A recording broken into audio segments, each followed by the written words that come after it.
જય શ્રી મહાકાલ. થોડા દિવસ પહેલાં હું મહાકાલ ગઈ હતી અને મહાકાલ લોક જોવા ગઈ. એ દિવસે હું થોડી ઉદાસ હતી. ખબર નહીં, દિલમાં જાણે કંઈક દુઃખ થતું હોય તો એ વિડીયો બનાવતી હતી. ત્યાંથી એક પરિવાર નીકળ્યું. એમાંથી એક યુવાન છોકરી આવી અને મને કહેવા લાગી, આંટીજી 60 साल के बनकर वीडियो मत बनाइए, 24-25 साल के बन जाइए तो देखने का वीडियो मजा आए. હું કોઈ સારી વાત કરે ને તો એને મારા જીવનમાં ઉતારી લઉં છું, એ ભૂલતી નથી. ચાલો આજે કંઈ બધાને આનંદ આવે, બાળકોને પણ આવે એવી વિડીયો બનાવીએ. બહુ વર્ષો પહેલાંની વાત છે. સ્કૂલમાં હું ટીચર હતી. કાર્યક્રમ હતો.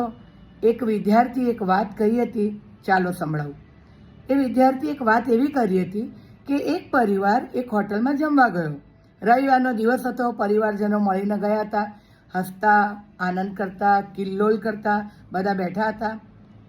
અનેક જાતનું ભોજન પીરસાતું ગયું. એટલી વારમાં એક ભાઈ ઉદાસ થઈ ગયા. તો બીજા પરિવારજને કહ્યું કે શું થયું? તો કે અરે હું મારા દાંત બત્રીસી તો ઘરે ભૂલી ગયો. હવે હું કઈ રીતે જમવાનો? ખાવાનું બધું સરસ છે પણ હું ખાઉં કઈ રીતે? એ ચિંતામાં ડૂબી ગયા. તો બાજુના ટેબલ પર એક છોકરો બેઠો હતો. એને કહ્યું, અંકલ ચિંતા ના કરો, મારી પાસે બત્રીસી છે, લો આપું. એને થેલીમાંથી એક બત્રીસી આપી અને કહ્યું, લો આ પહેરો અને આનંદપૂર્વક જમો. તો એમને બત્રીસી ધોઈ અને પહેરવાનો પ્રયત્ન કર્યો, પણ એમના મોઢામાં બત્રીસી વ્યવસ્થિત ના આવી. કે જે આ મને નથી થતી. તો કે ચિંતા ના કરો, બીજી પણ મારી પાસે છે. બીજી પહેરવા પ્રયત્ન કર્યો, એ પણ મોઢામાં ફિટિંગ ના આવ્યું. ત્રીજી આપી. એમ કરતાં કરતાં 4-5 બત્રીસી આપી દીધી. અને પછી એક બત્રીસી એમના મોઢામાં ફિટિંગમાં એમના જડબા પર આવી ગઈ અને એ ખૂબ જ આનંદપૂર્વક ભોજન કરવા લાગ્યા. પેટ ભરી ભરીને જમ્યા. અને પછી ભોજન પત્યા પછી એમને બત્રીસીને ધોઈને કહ્યું, લો થેન્ક યુ હો, તમે આજે બહુ જ મને આનંદ કરાવ્યો. શું તમે ડૉક્ટર છો? આટલી બધી બત્રીસી રાખો છો?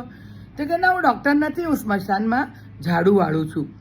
અને મળદા સાથે કોઈ પણ બત્રીસી આવી હોય અને મને મળે છે તો હું બધી ભેગી કરું છું. જો આ થેલી ભરીને, અને કોઈને જરૂર પડે છે તો હું ફ્રીમાં આપું છું.